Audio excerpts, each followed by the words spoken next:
ایک چھوٹی سی بات بتاتا ہوں. ابھی عید آ رہی ہے, صدقہ فطر ادا کرو گے, ٹھیک؟ صدقہ فطر اکثر مسلمان ادا کرتے ہیں. اب صدقہ فطر کی اہمیت یہ ہے کہ ہمارے روزوں میں جو کمی رہ جاتی ہے, کوئی خامی رہ جاتی ہے, صدقہ فطر دینے کی برکت سے وہ کمی اللہ پوری کر کے قبول کر لیتا ہے. جو صدقہ فطر نہیں دیتے ان کے روزے زمین اور آسمان کے درمیان معلق رہتے ہیں, یعنی اپنی زبان میں لٹک رہے ہوتے ہیں. معلق رہنا یعنی لٹک رہے ہوئے, بیچ میں ہوتے ہیں زمین اور آسمان کے بیچ میں, ٹھیک؟ اب صدقہ فطر سب دیتے ہیں. میں سمجھتا ہوں مالیگاؤں میں جن لوگوں پر واجب نہیں ہے, ایسا شوق ہے ہمارے یہاں, وہ بھی دیتے ہیں. کس کو دیتے پتہ ہے؟ جاگلی کو. صدقہ فطر کس کو دیتے ہیں؟ جاگلی کو. صدقہ فطر کس کو دیتے ہیں؟ اور مانگنے کے لیے آتے ہیں کہاں کہاں سے لوگ ادھر ادھر, ان کو دیتے ہیں. آپ سے پوچھتا ہوں بھائی, وہ کافر ہیں, وہ مسلمان نہیں ہے, اور صدقہ فطر آپ کافر کو دو گے تو ادا ہی نہیں ہوگا, ادا ہی نہیں ہوا. اور جب صدقہ فطر ادا نہیں ہوا, دیا تو آپ نے, خرچہ تو ہو گیا, مال تو گیا, گیہوں تو گئے, اناج تو گیا, پیسے تو گئے, لیکن آپ کو مسئلہ معلوم نہیں تھا, جاگلی کو دے دیا نا. اور نہیں مولانا, میں عورتیں تو کہتے ہیں نہیں مولانا وہ تو مہینے بھر جگانے کے لیے آتا رہا. ارے اللہ کی بندی, وہ مسلمان نہیں ہے. صدقہ فطر مسلمان کو دیا جاتا ہے, غیر مسلم کو دو گے تو ادا ہی نہیں ہوگا. اور وہ گاڑیاں بھر بھر کے لے جائے, میری آنکھیں پھٹتی ہے, دکھ ہوتا ہے, اتنوں کا ضائع ہو گیا. وہ جو آتے ہیں وہ غیر مسلم فقیر گاڑیاں بھر بھر کے لے جاتے ہیں, یعنی اتنے لوگوں کا صدقہ فطر ضائع ہو گیا. ضائع ہو گیا تو کیا ہو, معلوم نہیں تھا. سیکھ تو لیتے, علماء سے پوچھ تو لیتے. علماء کو تو آپ دشمن سمجھتے ہو, ارے یہ لوگ کیا, ان کو کیا سمجھتا ہے, سب آپ کو سمجھتا ہے.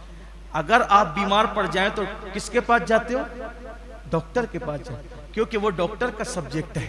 گھر بنانا کس کے پاس جاتے ہو؟ انجینئر کے پاس, وہ اس کا سبجیکٹ ہے. ٹھیک ہے, یہ نا ایسے ہی کرتے ہو نا. تو دینی مسائل اپنی مرضی سے کیوں پیدا کرتے ہو, اپنے پیٹ سے کیوں پیدا کرتے ہو؟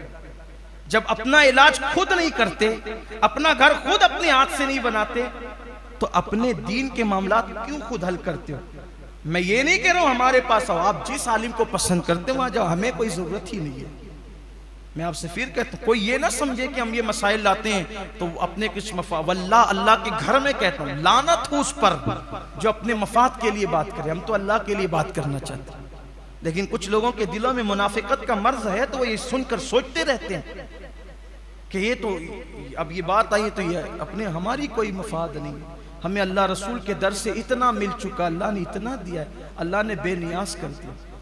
رب کے گھر میں کہتے ہیں کوئی مالیگاؤں والا نہیں کہہ سکتا کہ ہم کبھی اپنی ذات کے لیے اس کے پاس گئے ہیں, واللہ کبھی نہیں. ہم تو اللہ کا شکر ہے, تحدیث نعمت کے لیے کہتا ہوں, جس کا کاروبار مجھے مشکوک نظر آتا ہے میں تو اس کے گھر بھی جاتا ہوں تو پان منہ میں رکھ کر جاتا ہوں تاکہ اس کی چائے نہ پینی پڑے. اللہ رسول کا کرم ہے, ہم تو اتنے محتاط ہیں, اور اپنی ہوشیاری سے نہیں, اللہ کے کرم سے ہے. اپنی کوئی تقوی پرہیزگاری بتانا مقصود نہیں ہے, لیکن یہ جو باتیں کہی جاتی ہے حق صرف لوجہ اللہ کہی جاتی ہے. مت دو کافروں کو, آپ کا صدقہ فطر ہی ادا نہیں ہوگا. بتاؤ لوگوں کو, دین پتہ نہیں ہے. اگر دینا ہے تو مدارس میں دو, دینا ہے تو غریبوں کو دو, نہیں مدرسے میں دینا ہے تو غریبوں کو دو, غریبوں تک پہنچاؤ. غریب ہے نا مالیگاؤں, میں نے بتایا نا, ایسے لوگ نہیں ہیں جو رمضان شریف کا پہلا روزہ چھوڑ سکتے ہیں سحری کے لیے پیسے نہ ہونے کی وجہ سے. اللہ ہمیں اس بارے میں پوچھے گا. دین سیکھ لو جتنا سیکھ سکتے ہو, علماء سے رشتہ بناؤ, مبلغین سے رابطہ بناؤ, دین سیکھ لو. اور اپنے اندر اگر دیکھو آپ کے بچے جینس پہنے, ٹی شرٹ پہنے, مجھے اس پہ کوئی اعتراض نہیں, لیکن میں یہ چاہتا ہوں جینس اور ٹی شرٹ اوپر سے پہنا ہوا ہو, لیکن اندر سے مذہب و مسلک کی معلومات اس کو اتنی مضبوط ہو کہ جب اس کو کوئی چھیڑ دے وہ لوگوں کا منہ بند کر دے. اتنا علم ہونا چاہیے. کپڑے ہمارے یہاں اہمیت نہیں رکھتے. کرتا پاجامہ تو پہن لیا لمبا چوڑا سا, نہ کچھ آئے نہ جائے, نہ وضو کا طریقہ نہ نماز. کپڑوں کی ہمارے یہاں اہمیت نہیں ہے. میں اسلامی شعار کا انکار نہیں کر رہا ہوں, صرف آپ کو یہ پیغام دینا چاہتا ہوں. ہم نے سمجھ لیا کہ کپڑے ہی سب کچھ ہے. نہیں, کپڑوں کی اہمیت نہیں ہے. اگر آپ جینس اور ٹی شرٹ میں بھی ہیں اور آپ کا دل اللہ کی خشیت کا گنجن ہے تو قرآن کہتا ہے وَلِبَاسُ التَّقْوَىٰ ذَلِكَ خیر، لمبے جبے کے اندر اگر گندگی چھپی ہے تو اس سے بہتر وہ ٹی شرٹ اور پینٹ پہننے والا ہے جب وہ گناہ کرنے جاتا ہے تو دل میں خیال آتا ہے میرا اللہ مجھے دیکھ رہا ہے، وہ جبے والوں سے میری نظر میں بہتر ہے۔ ہمارے یہاں لباس کی اہمیت نہیں ہے، ہمارے یہاں تو دل کے تقوی کی اہمیت ہے۔